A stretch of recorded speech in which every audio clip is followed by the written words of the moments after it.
ইনশাআল্লাহ। প্রিয় ভাইরা, সূরাতুল আহজাবের ৪৫ এবং ৪৬ নম্বর আয়াত আমি তেলাওয়াত করেছি, যেখানে আল্লাহ তাআলা বিশ্বনবীর ৫টি বৈশিষ্ট্যের কথা বলেছেন। কয়টি? সবাই বলুন আওয়াজ করে, কয়টি?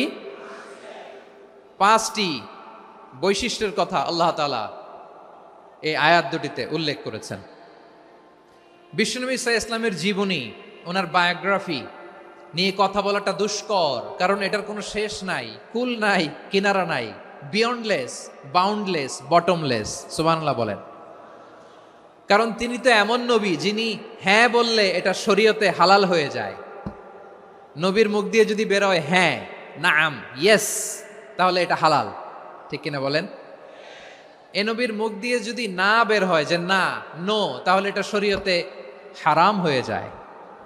কেমন নবী আমরা পেয়েছি, যিনি হ্যাঁ বললে হালাল, না বললে হারাম, যিনি সাব্বাবা, এই আঙ্গুলি উপরের দিকে উঁচু করলে চাঁদ ভেঙে 2 টুকরা হয়ে যায়, যে নবী জমিন থেকে পা উঁচু করলে আল্লাহর আরশে মেরাজে চলে যায়।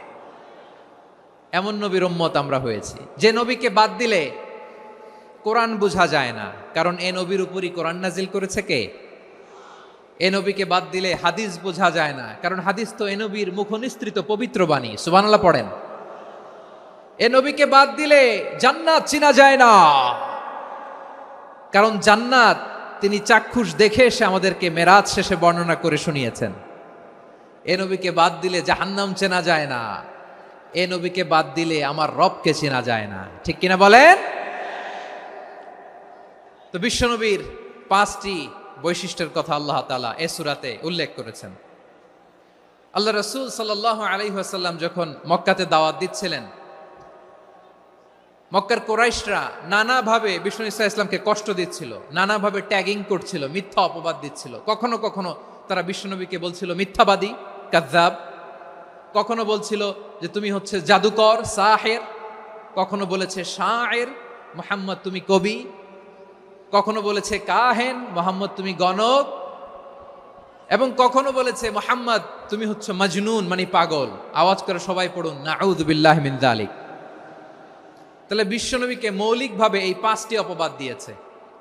আমার কলেজা টুকরা সিলেটের ভাইরা, বিশ্বনবীর ব্যাপারে মিথ্যা অপবাদ মৌলিকভাবে দিয়েছে কয়টি?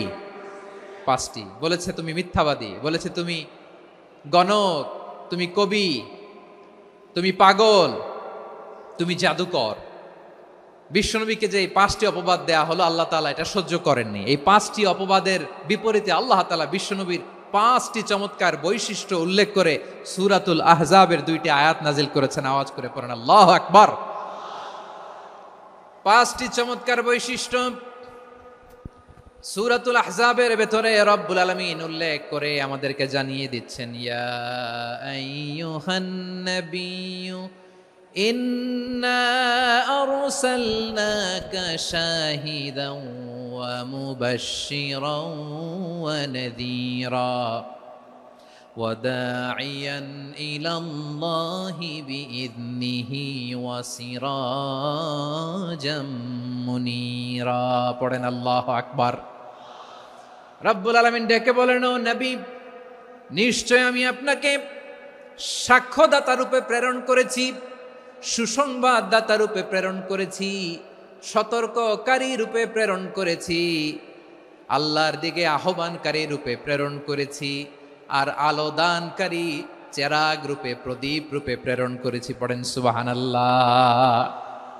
5টা বৈশিষ্ট্য। 1 নম্বরে আল্লাহ তাআলা বলেন, হে নবী, নিশ্চয় আমি আপনাকে সাক্ষ্যদাতা হিসেবে প্রেরণ করেছি। সাক্ষ্যদাতা, বিষ্ণু ঈসা ইসলাম সাক্ষ্য দিবেন, এজন্য শাহিদ।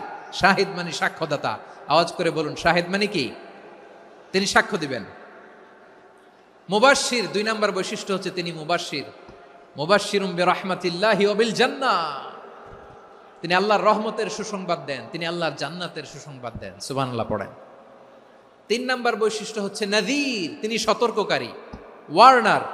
তিনি সাবধান করতে এসেছেন, রিমাইন্ডার দিতে এসেছেন যে আল্লাহর পথে যদি না চলো, শিরকি কাজ যদি না থামাও, তাহলে এমন আযাব আসবে আল্লাহর পাকড়াও থেকে তুমি বাঁচতে পারবে না। তিনি নাযীর।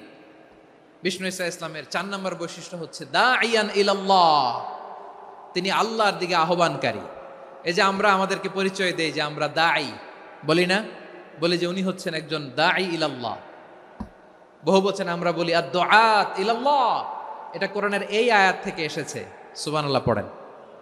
ওয়া দাঈয়ান ইলাল্লাহি বিইذনিহি। আল্লাহর আদেশে বিষ্ণু ঈসা ইসলাম আল্লাহর দিকে মানুষকে ডাকেন। এবং বিষ্ণু ঈসা ইসলামের 5 নাম্বার বৈশিষ্ট্য হচ্ছে সিরাজাম মুনীরা, আলোদানকারী প্রদীপ, আলোকদীপ্ত প্রদীপ, যে আলো দিয়ে তিনি গোটা বিশ্বকে আলোকিত করেছেন। আওয়াজ করে পড়েন আল্লাহু আকবার। তাহলে মোট 5টি বৈশিষ্ট্য নিয়ে আমরা কথা বলবো বিশ্বনবীর। আওয়াজ করে বলুন কয়টি? 1 নম্বরে হচ্ছে শাহিদ, বিশ্বনবী সাক্ষী দিবেন। কি দিবেন? He will be witness for all prophets and for us. তিনি নবীদের উপরও সাক্ষী দিবেন, আবার উম্মতের উপরও সাক্ষী দিবেন। সুবহানাল্লাহ পড়েন। কিয়ামতের দিন আল্লাহ তাআলা প্রত্যেক নবীকে জিজ্ঞেস করবেন যে তুমি কি তোমার উম্মতের কাছে আমি যা যা পৌঁছাতে বলেছিলাম পৌঁছিয়েছো? নবীরা বলবে আল্লাহ আমি পৌঁছিয়েছি। নবীদের কথা ঠিক কিনা, সত্য কিনা, এর সপক্ষে তখন বিশ্বনবী সাক্ষী দিবেন। সুবহানাল্লাহ পড়েন। এজন্য রব্বুল আলামিন বলেন ফাকাইফা ইযা জিনা মিন কুল্লি উম্মাতিন বিশাহীদিন ওয়া জিনা বিকা আলা হাউলাই শাহীদা। তখন কেমন হবে যখন প্রতিটি উম্মত থেকে আমি একজনকে সাক্ষ্য হিসেবে বের করে আনবো, আর তাদের উপরে নবী আমি আপনাকে সাক্ষ্য বানাবো। পড়েন সুবহানাল্লাহ। তাহলে সব উম্মতের ব্যাপারে সেই উম্মতের নবীরা সাক্ষ্য দিবে, আর ওই নবীদের উপরে আমাদের নবী বিশ্বনবী সাক্ষ্য দিবেন। সুবহানাল্লাহ পড়েন। এজন্য বিশ্বনবী হচ্ছেন শাহিদ। শাহিদের আরেকটা ব্যাখ্যা হচ্ছে বিশ্বনবী সাল্লাল্লাহু আলাইহি ওয়াসাল্লাম আমাদের সাক্ষীর উপরে তিনি সাক্ষী দিবেন। তিনি নবীদেরও সাক্ষী, আবার আমাদের উপর উম্মতের উপরও সাক্ষী। সুবহানাল্লাহ পড়েন। রব্বুল আলামিন বলেন وَكَذَلِكَ جَعَلْنَاكُمْ أُمَّةً وَسَطًا لِتَكُونُوا شُهَدَاءَ عَلَى النَّاسِ وَيَكُونَ الرَّسُولُ عَلَيْكُمْ شَهِيدًا। আর অনুরূপভাবে আমি তোমাদেরকে মধ্যমপন্থী উম্মত হিসেবে তৈরি করেছি, প্রেরণ করেছি। ব্যালেন্সড উম্মাহ, মধ্যমপন্থী উম্মাহ হিসেবে প্রেরণ করেছি, যাতে করে তোমরা সবার উপরে সাক্ষ্য দিতে পারো, আর যাতে তোমাদের নবী হতে পারে তোমাদের উপরে সাক্ষ্যদাতা। পড়েন সুবহানাল্লাহ। আমরা হচ্ছি ব্যালেন্সড উম্মাহ, আমরা সবার ব্যাপারে সাক্ষ্য দিব, আর আমাদের উপর সাক্ষ্য দিবে স্বয়ং বিশ্বনবী। সুবহানাল্লাহ পড়েন। তাহলে আমাদের নবী নবীদের উপরও সাক্ষী, আমাদের উপরও সাক্ষী। সেই বুখারীতে এসেছে আল্লাহ তাআলা কিয়ামতের দিন সাইয়েদনা নূহ আলাইহিস সালামকে বলবেন, নূহ তুমি কি দাওয়াত পৌঁছিয়েছো তোমার উম্মতের কাছে? নূহ আলাইহিস সালাম বলবেন হ্যাঁ আমি পৌঁছিয়েছি। এবার নূহের উম্মতকে আল্লাহ জিজ্ঞেস করবেন, এ নূহের উম্মতেরা, তোমাদের নবী নূহ